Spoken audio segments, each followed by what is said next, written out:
So I've been researching a little bit about you and how Authentic Revolution came to be. And I think, from what I understand, it started from your experience of living in intentional community.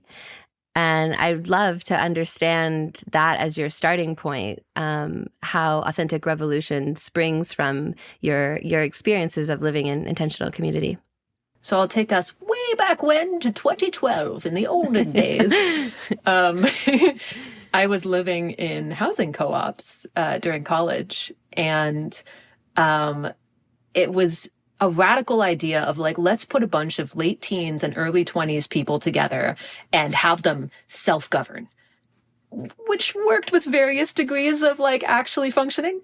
But I was fascinated because coming from childhood of you live with a family, you're under kind of authoritarian rule, to all of a sudden you're with a bunch of people self-govern is a really huge shift.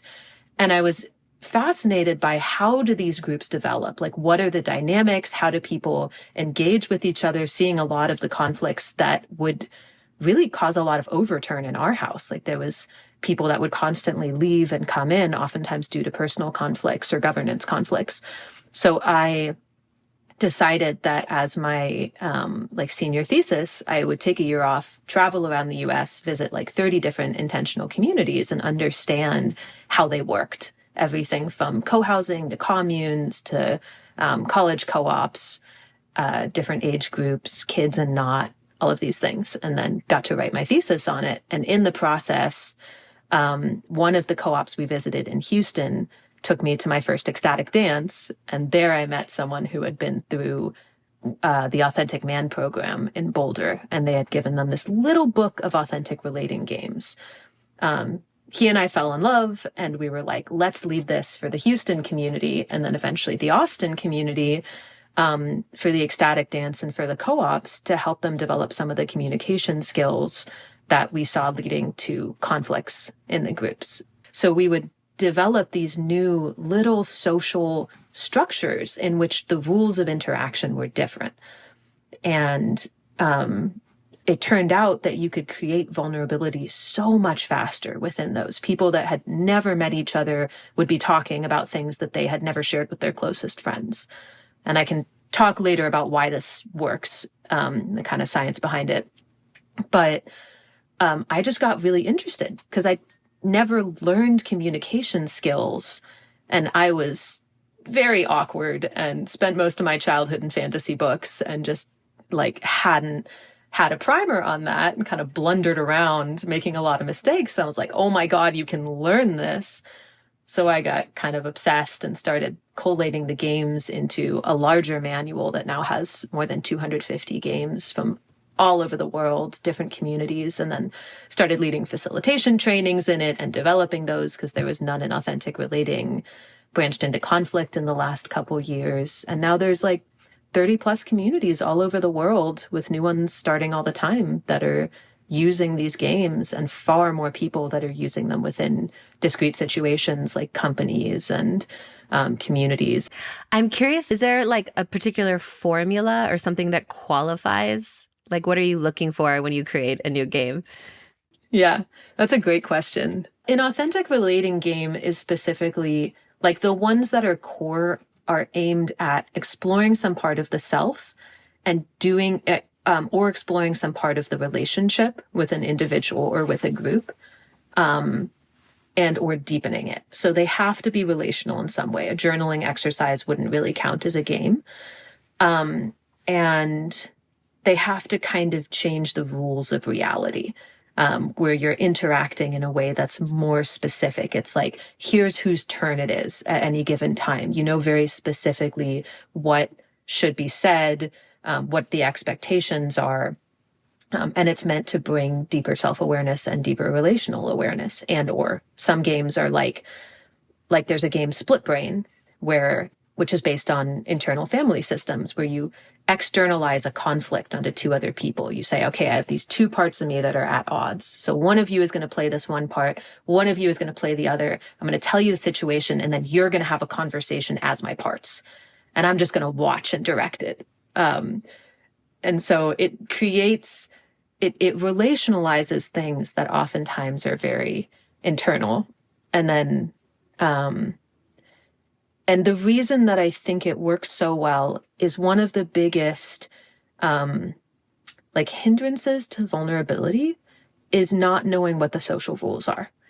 We don't know how deep we're allowed to go with somebody. And so we default to the lowest common denominator of let's just do things that we think will make them comfortable. And we don't know how to ask for permission to go deeper. We don't know how to kind of test the waters as to what their comfort level is. These are some skills that authentic relating teaches and that I like teaching in communication courses. But most of the time we just don't go there because it has to be a negotiation too, or a long time of knowing someone. Versus an authentic relating, it's like, okay, for the next 2 minutes, you're going to share about insecurity that you have. And then the other person is going to reflect back what they hear and how they were impacted. Cool. Now I know that I'm given permission and that there's going to be a response in a way that feels validating. Whereas usually the response would be advice, and it wouldn't be comfortable to share that deeply anyways, because you'd get accused of dumping and the other person would be like, I need to go to the bathroom. And then what does that mean, these social technologies? Like, what does it mean for the world that we're practicing them, creating them, engaging in them? Well, so there's an experiment study that I read a bit ago where they're talking about how people imagine deep conversations going versus how they actually go. And people rated the level of awkwardness they expected to feel, the amount they thought the other person would be interested in them, the amount they thought they'd be interested in the other person. And they were doing this at like management conferences and with students. And what they found is that people's ratings of how awkward they thought they'd feel, how close they thought they'd feel with the other person were wildly discrepant than what happened when they actually had the conversation. Makes sense. And how they felt afterwards. Yeah. So we want more depth. We want more intimacy. We want to be able to talk about the real things with our parents and our friends, with people on the other side of the political spectrum, but we don't know ways to bring them up. And so what we do is often distance from those people rather than having the hard conversations. And I think the lack of knowledge on how to talk about difficult things is really what hinders a lot of our ability to connect. There's like a lot of tiny pain that happens on a daily basis from having to stifle what feels true for us. And there's two ways of going about it. Either you learn the skills to bring up topics outside of conversations, both difficult topics and just knowing how to deepen vulnerability, or you create little bubbles like authentic relating games within which those conversations are easier. I'm curious to hear a little bit personally from you about this. One of the things that I personally struggle with, and I think a lot of other people as well in this field, is we find these practices and these ways of connecting in groups that are so meaningful. And at the same time, we struggle to bring them to the places in our lives where we need it most. Like, for example, our families of origin. And I'm curious, like, how are you able to translate these practices, like, for example, to your family of origin and other places? And like, how has that experience been for you? I had to honestly develop courses on it, which is how I learned. Like, I wanted the skills. And so I was like, okay, we can do this within specific containers. But that exact question, how do we translate it? And what other skills are necessary? One way of doing it is just to say, hey, I'm noticing there's something between us, and I'd love it if we could like just set up, I play these games, and I'm wondering if we can play this one called Curiosity, where I'm just going to get to ask you questions for a couple minutes.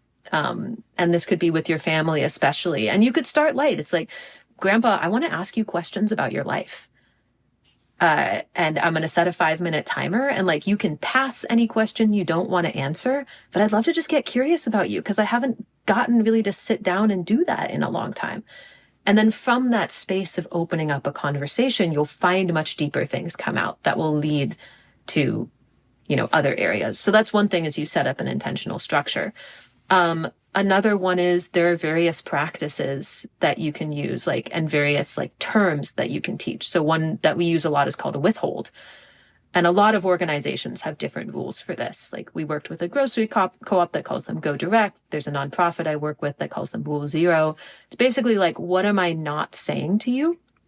And so you can go to someone, you can say, hey, there's something that I feel has been like standing between us.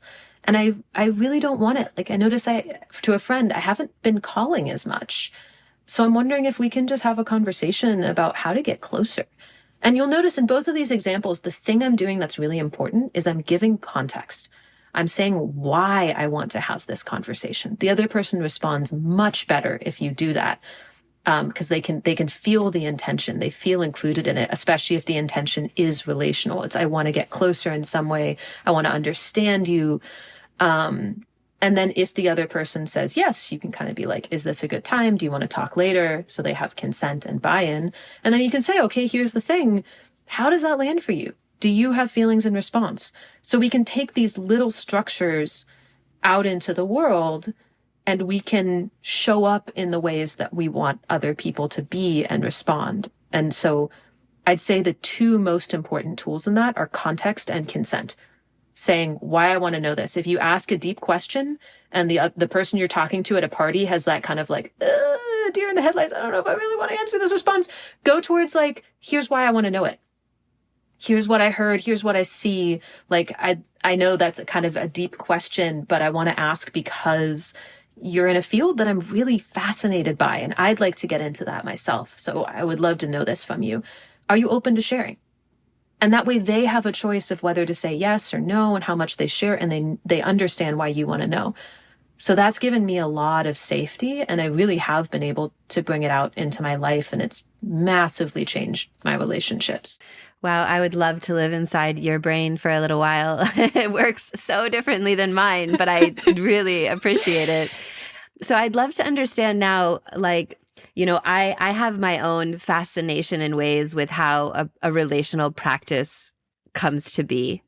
And so I'm curious to hear a little bit about your process. Like when there's a new practice or a new game that you're creating, what is the internal process for how that gets created?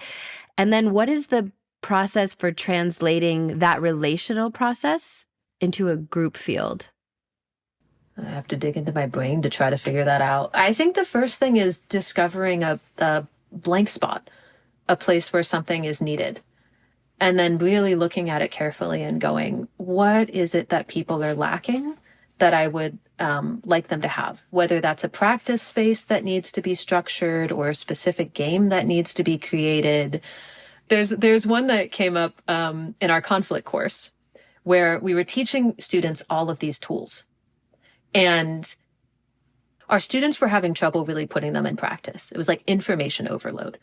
So we identified the problem. We identified the problem by getting a lot of feedback. And we were like, all right, we need a game that will allow people to practice the tools.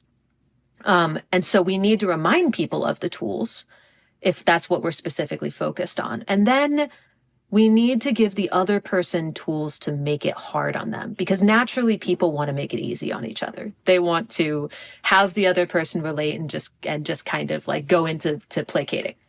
So we needed to get the nice people to be mean. So what we did is like, okay, here's a list of the tools that you can try. And here's a list of bad actions: stonewalling, undercutting, passive aggression, attacks on the person's character. And we said, okay, you're going to have 2 to 3 people in the game. In a lot of games, we try to create modifications for whether you have a triad or a dyad or whatever, because if people are playing them in their life, you don't always know. So let's say you have 2 people. One person chooses a situation they want to work on. We give a couple suggestions, but it's best if it's something from a person's life. And they tell their partner about it and how to interact. And then we say, okay, one person is going to play the bad actor. You're going to choose 3 bad actions to do from this list, 2 to 3. And now other person, you're going to choose 2 to 3 tools that you want to try to hold on to. And now you're going to play out the scenario. If you have a third person, what they can do is they can prompt with different tools to try. They can kind of be the director so you can get the tools in your body. And then afterwards, we're going to debrief. how did it go? How did you feel? And sometimes switch roles so you can be your own antagonist. You can feel what it's like from within their skin. What is this person doing? A lot of ours have these role reversals so that you can get empathy for the other person. And it works great. People get a very embodied understanding of how to do this skill, how to use these tools. Because if it's theoretical, people really don't learn. And those games are really effective for teaching. You're also currently training facilitators, and I'd love to talk a little bit about that, your work with training facilitators, and particularly like what are the capacities and skills that you're most helping people develop to do this work? Well, I'll give you a model first to frame it, if you can't tell I like models. I love the models. Something I tell my facilitator students, I tell them that participants in a group have to track one to two perspectives. They track their own experience, and maybe they track the experience of the other person that they're interacting with, or one other person in the group that they're drawn to, right? So it's like quite individualized. And one of the beautiful things about facilitation is we create a space where they can do that. They don't have to hold the larger context. They don't have to worry about what's going on. And facilitators have to hold four perspectives. We have to hold ours, because that's our lifeline when everything else gets lost, is what do I want? What am I sensing? A lot of facilitators take themselves out of the picture, which is why I teach what we call authentic facilitation, which is how to use yourself as a compass. We have to track individuals in the group. Who's got their arms crossed and is leaning back? Who's, over talking or practicing bad behavior with other people? Who hasn't spoken up yet and might need to be called on or given an opportunity in a round robin instead of popcorn? And we have to track third person perspective, which is the group as a whole. How do we seem? Is the group low energy? Is it high energy? Are people laying down? Are they like asking a lot of questions, or they whatever it is? Because you have to adapt to the groups. When I'm leading live trainings, every group is different. I never know what I'm going to get. And groups have different like archetypes they're playing out in different energies. So there's a question of like, is the group divided? What are the different needs? Can I pay attention to that? Can I ask? I use so many thumb polls. Who wants more information? Who wants less information? How fast are we going? Give me a thumb poll. Who's uncomfortable? Give me a thumb poll. Or spectrums is another game for assessing the group. So you don't always have to be good at reading energy. You just have to be good at like knowing when to check.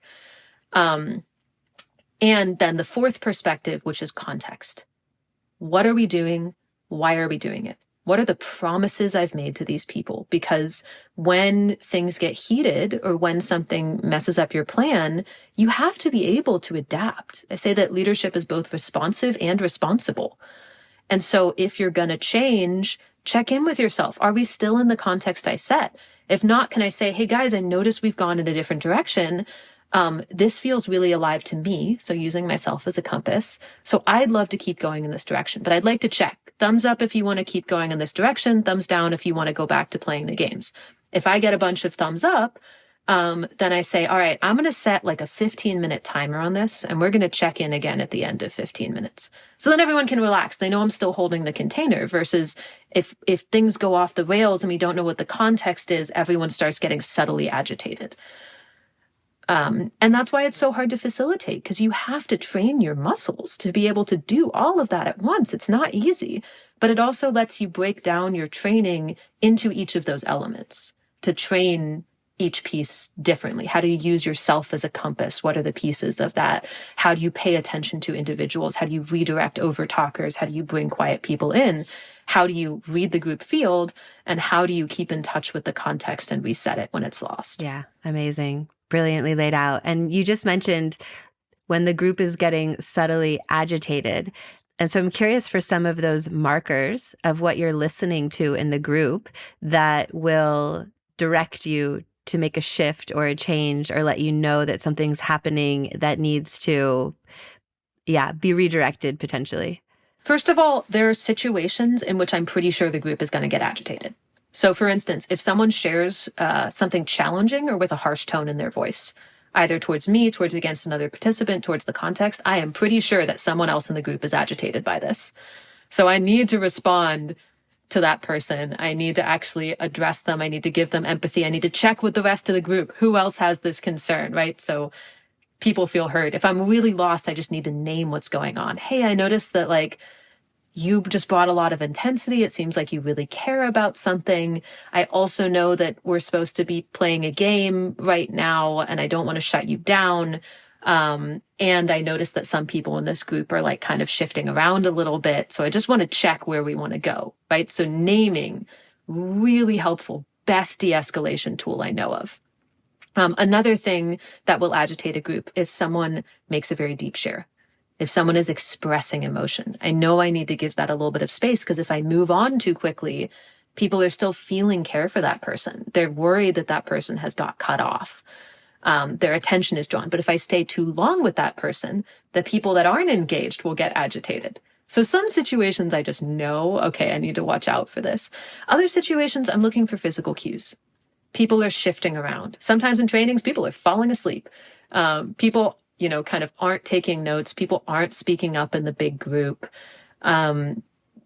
These are all signs. Also, sometimes people not speaking up in the big group is just the way the group is. It doesn't, have to tell you something specific. So in that case, you can create more round robins so that everyone can speak. You can give people time to journal and think on a question, or share in pairs before they speak in the big group, because it's possible some people just need time to access their thoughts. You can do more exercises, whatever. It's not I used to consider it a problem if a group was quiet. Now I'm like, some groups are just like that. Everyone's responding to each other. There is such a thing as a group field, even though it's weird. So as a facilitator, I think you oftentimes have to strike a balance between, I'm going to name that something's going on, but I also need to find a way to acknowledge all the perspectives in the room. And I need to make space. Like if I find that a group is getting agitated because they're divergent, like I'm hearing different views, or there's a conflict brewing, or even there's a conflict between two participants that's coming out in sharpness. Sometimes I'll use a game that is called Spectrum. I heard recently that it's actually called Sociometry, this class of games where you're mapping a group visually. It comes from psychodrama initially. And you say, okay, one side of this room is one extreme and the other side is the other extreme. So people that are feeling like we need to move slower, you're getting a little bit overwhelmed, I want you to move towards this side of the room. People that like want us to speed up, you're like, stop giving so much context, let's just play. I want you to move towards the other side of the room. And you can be anywhere in the middle. So you have people sort themselves, and then you take shares. And there's something about knowing why they're feeling agitation that just instantly calms a group down. You don't even have to address it. You just need to give them space to speak it and feel it and know that you acknowledge it. And sometimes they'll even come up with their own solutions from that place. You've made this sound really easy, particularly even what did you call it? The thumbs up and thumbs down and polling. And I'm imagining there are some other ingredients there, because I've also been in groups where that does not always go well, particularly if the group is split or if there's some stronger voices. So what are some of the success ingredients to using polling and ways of inquiring with the group that doesn't also lead to more of a fracture? One thing is welcoming and normalizing. So oftentimes when I see a really split group, something I'll say is like, wow, we're on really different sides of the spectrum. Do you guys notice that? What is that like to see? What is it like to be on one side? What is it like to be on the other side? So I'll context in my way of being, in my sense of like, oh, I'm excited about this, that nothing is wrong. The worst thing you can do as a facilitator is telegraph to your group that something is going wrong. Like, even if you're like, oh shit, you gotta be like, fine. Hey guys, isn't this interesting? Or you gotta be like, guys, I need a moment. Like, this is a lot. I'm seeing a lot of split in the group. I really want to honor both views, and I need a moment to think about how I'm going to do that. So I just want to invite us to close our eyes for a second and take a couple deep breaths if you want. And I'm going to do that to recenter myself and figure out what's going on. Or you can say, let's go on a break, and I'm going to discuss with my co-facilitators, or just think about what we could do next to honor both needs. Sometimes I'll actually split the group after that. I'll say, okay, these folks, let's do this thing. These folks, let's do this thing. It's easier if you have a co-facilitator. I've done that several times.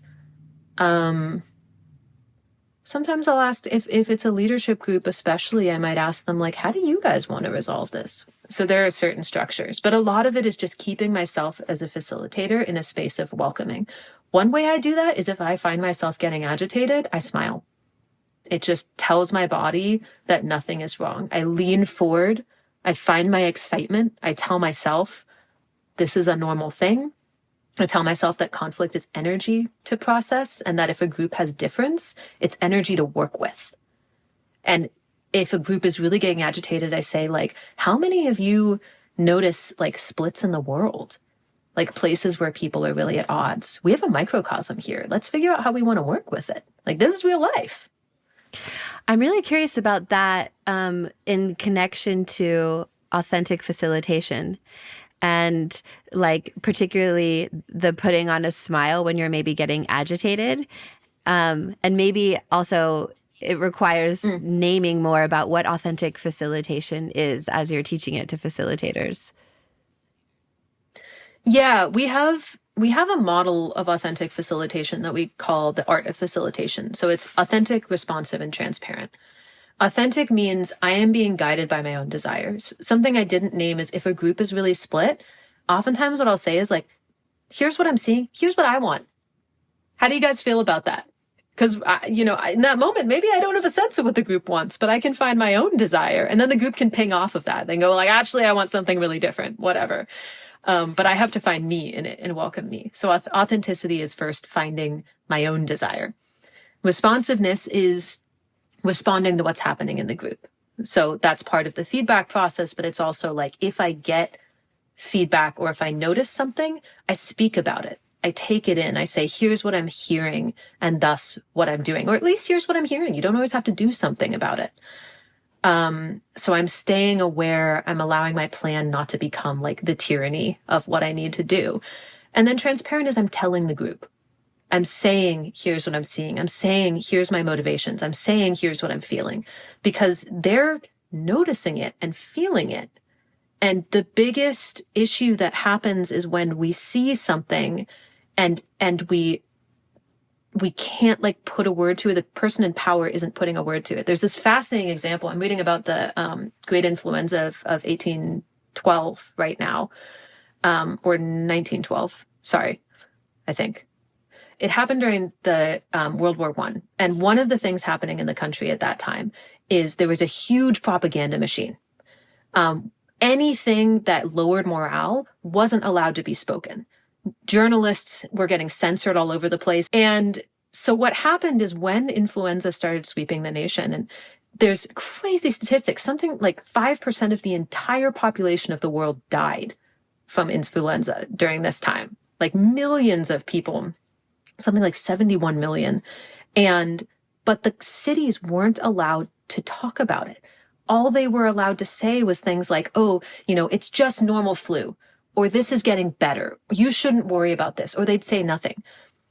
And what happened is that they were calling constantly for volunteers, because a lot of the people dying weren't dying because of influenza. They were dying because they were sick and they couldn't feed themselves. They couldn't get water. They weren't being cared about. And so the cities were like, can anybody help? Won't people come out and volunteer? We need nurses. We need doctors. We need ordinary citizens. And in most cities, people wouldn't show up. They were hiding in their homes. They were scared. In one city, San Francisco, the leaders actually told the truth. They put out in the newspapers, this is scary, this is coming, you need to protect yourselves, here's the data about it. San Francisco was the only city where people really showed up to volunteer. So whether we as leaders are honest about what's happening has more of an impact than we think, and more of an impact on people's participation. Because if we can't trust our leadership, we shut down. We don't know what's happening. We don't want to show up for other people because we don't have a sense of orientation. But if the leader is being honest, if the leader says, hey, I'm noticing something is happening in our group, I want to speak to it. It seems like we have two sides in conflict. Hey, I'm scared to name that. I don't want to, increase the conflict, but I also really want our group to cohere because we have a big project we want to complete. Like say it's a project meeting I'm doing this in. All of a sudden it makes space for people to talk about it. And when they can talk about it, they can feel about it. And when they can feel about it, it can resolve. Wow. What an incredible thing to reflect on, considering the state of the world right now and the leadership and I think how lied to many people feel and the impact that that's having. So, wow. Yeah, and share a little bit more about authentic facilitation. And what I'm curious about is some of the bigger, what are people who, like someone who was a facilitator before taking the authentic facilitator training and after, what are the differences in how they're showing up and holding space? I think the responsiveness is one big thing. I notice facilitators coming out more comfortable having tough conversations in their group, more able to notice what's going on, and also more able to respond to it. We do a lot of exercise in the training around responsiveness and what do you do when things aren't going the way that you expect or want them to, or someone is breaking the container, whatever. We actually do fight labs every week. And I would invite anyone listening to come to these. They're open to anybody. They're free. We do them on Wednesdays at 12 Central for 90 minutes. And you can sign up on our website, authorf.org. And they're practice labs. We vary them between one-on-one situations and group situations. And we have facilitators bring the situations they're scaredest of occurring. Two people in a group are in a fight. Somebody sexually harasses you as the facilitator. You've got an overtalker in the group is a really common one. You've got someone that stands up and espouses a view as if everyone shares it. And we role play and we figure out how do we navigate these. So the other thing that we do in the trainings is everything is really hands-on. Most of our teaching happens through videos that the students watch outside of class and then some Q&A. It's very centered on like, how do we give students the maximum amount of practice time of situations that they may experience to get it in our bodies. Amazing, amazing, amazing. As you're training facilitators, I'm curious how much of the training is structure and a practice that fits in a sequence, and how much they're responding or you're responding to what's happening alive in the moment and then pulling from that. So most of it starts out responsive. How can we change this? How can we adapt it more? Oh, the co-teaching part in the beginning only engaged 3/4 of the students. That's not a good enough percentage. We need to change that. Like everybody has to get something out of it or it's not worthwhile. So there's a lot of kind of shifting. And we also encourage because I don't teach every class. We've trained facilitators at this point who are wonderful. Our live facilitation training, for instance, which I've led for about 12 years, I've led it at least 50, 60 times. And that one, it's like I tried everything. There was one training where I was like, for some reason, the things I've done haven't been working. I'm not even going to have a plan. I'm just going to make a giant sheet with all of the things that I could do and why I'd do them and where they might fit. And I'm just going to choose based on what I see happening in the group. But now I've run it enough times that any change that I make tends to make it worse. And so that one has a set format because I know it works. I know it works for everybody. Everybody comes out transformed in some way. So at some point I stop trying or I stop changing it, but it takes like 20 to 30 iterations before I get to that point. Wow, it's really cool. And I can really resonate with this. And I have my own, how to say this, value and self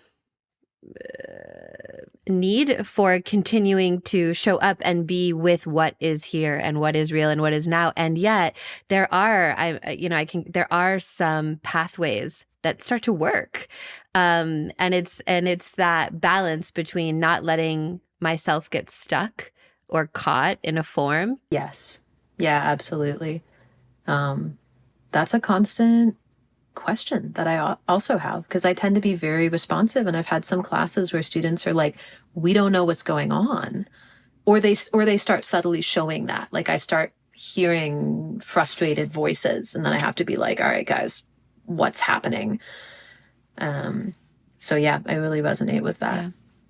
Beautiful. What is lighting you up most about your work right now? Like, what is the thing that you're just like, if I could focus all my time and attention right here, this is what I'm loving the most right now?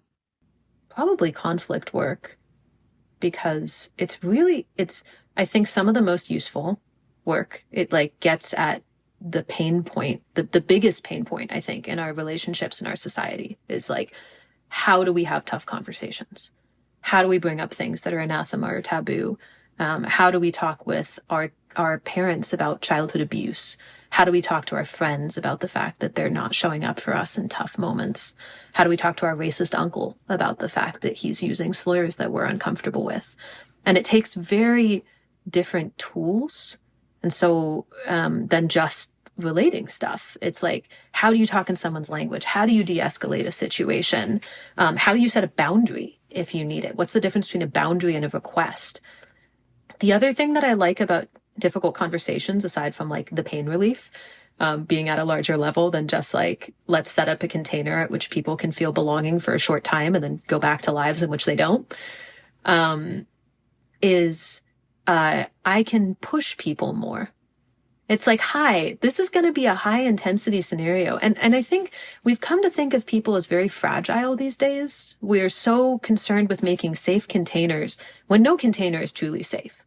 Like the thing we need is to learn to deal with the shocks of the world, to deal with people that are not going to respect our boundaries. So how do we do that? Like Fight Lab, is a place where literally we're like, you're going to bring your toughest conflicts. You're going to bring the scenarios that have gone terribly in your life, that were really traumatizing to you. And we're going to play them out. Hi, group of random people, like who have never met each other before. Get most vulnerable with these strangers. Oh, and we're going to encourage you to play your own difficult person first. So you're going to be your own racist uncle. Wow. And these really nice people are having to dive into their shadow and then turn around and address it after having seen someone else do it in a debrief. And I am just shocked at how open people are to doing it. Wow. And how healing it is. So I've really learned a lot about how resilient we are within the right containers and the right enthusiasm. And that's been a beautiful thing to see and to guide people through processes where they're facing their greatest fears, which are often conflict, and surviving and going, oh, I can do this. I can have these conversations. It's not going to be the end of the world. Yeah. And it's really powerful. Fight Lab is happening online with strangers. And like, I'm just like, how does that even work? We set context at the beginning of like, this is what this is going to look like. I give some examples of past scenarios people have played out so that they can come up with their own. And, sometimes if it's a newer group, I'll say something about like, this is how you de-escalate if you get triggered, or I want you to close your eyes and think about like what level you want to play at today. If you get overwhelmed, come back to that. Or just say that this is a space where you're probably going to get activated. So take care of yourself. I don't give a lot of context around it.